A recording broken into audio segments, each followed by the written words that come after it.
ha ido resolviendo, ha ido aclarando, ha ido precisando ese pliego que es objeto de interpelación. Presidente, aquí se ha invocado que el señor ministro ha incurrido en conflicto de intereses. Pero si nosotros nos remitimos a la ley que regula el Código de Ética de la Función Pública, la ley es precisa.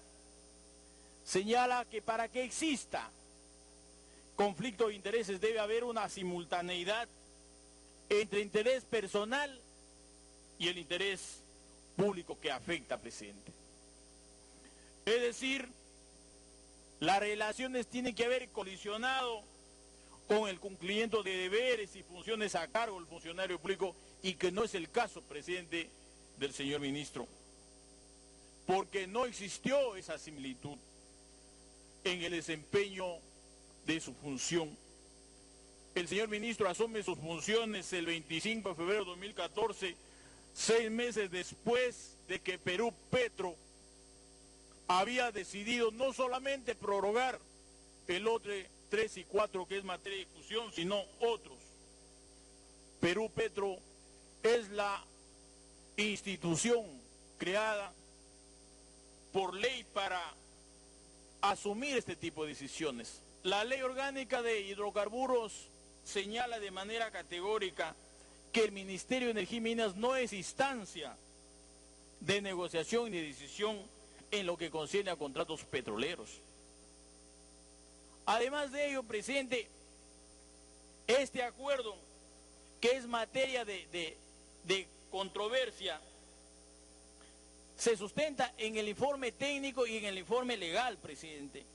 Y el informe técnico señala que alterar, modificar o suspender las actividades propias en lo que concierne a estas acciones generaría la reducción o en su defecto la paralización de la producción que da los lotes 3 y 4. Más o menos hablamos de 6.76% de la producción nacional, que es bastante considerable, presidente. Son 2.650 barriles diarios que hay que tener en cuenta toda vez que nuestra balanza comercial.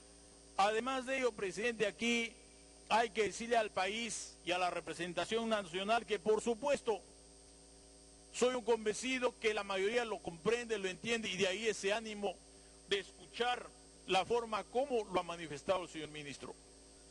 Estamos ante una medida cautelar de no innovar, presidente. Y aquí se ha pretendido confundir de que los abogados o el ministerio, ¿por qué no se opuso a esa medida? Cuando sabemos que una medida cautelar es parte del derecho asignado a las partes, en todo caso, en un proceso.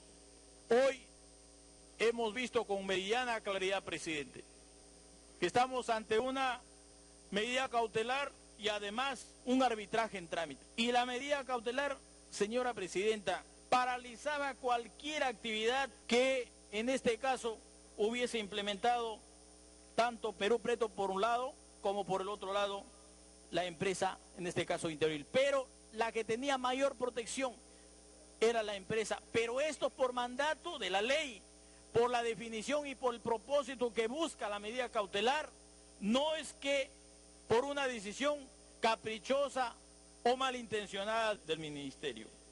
Entonces, solamente estos informes recomiendan la suscripción de un contrato de licencia temporal, cuya licencia temporal implica tener en cuenta, presidenta, tanto el informe técnico como el informe, y consecuentemente el señor ministro actuó en defensa de los intereses del país, actuó en defensa, para culminar, presidenta, de garantizar los niveles de producción del país, porque ¿qué hubiese pasado si la decisión era de otro tipo?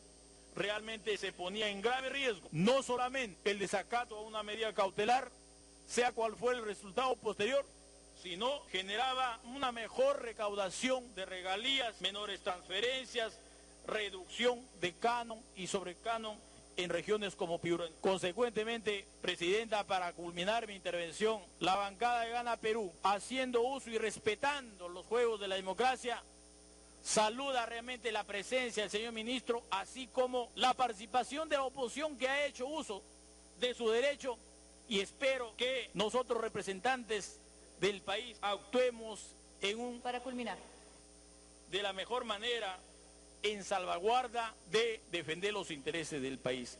Aquí se ha pretendido imputar incluso que este gobierno del presidente Ollanta está plagado de lobistas, está plagado de hechos presuntamente irregulares, cuando es totalmente absurdo esa versión, porque los hechos se prueban, presidente, y para nadie es un secreto, y consecuentemente la presencia del ministro acá es una oportunidad que permite también que los parlamentarios vayamos en esa dirección de ir moviendo ese aparato burocrático que hace tanto daño al desarrollo del país. Y por ello la labor de fiscalización de cada uno de nosotros los parlamentarios es fundamental, pero con ello no significa implicar en hechos que la norma lo señala, lo califica de manera categórica, Presidenta. Muchas gracias.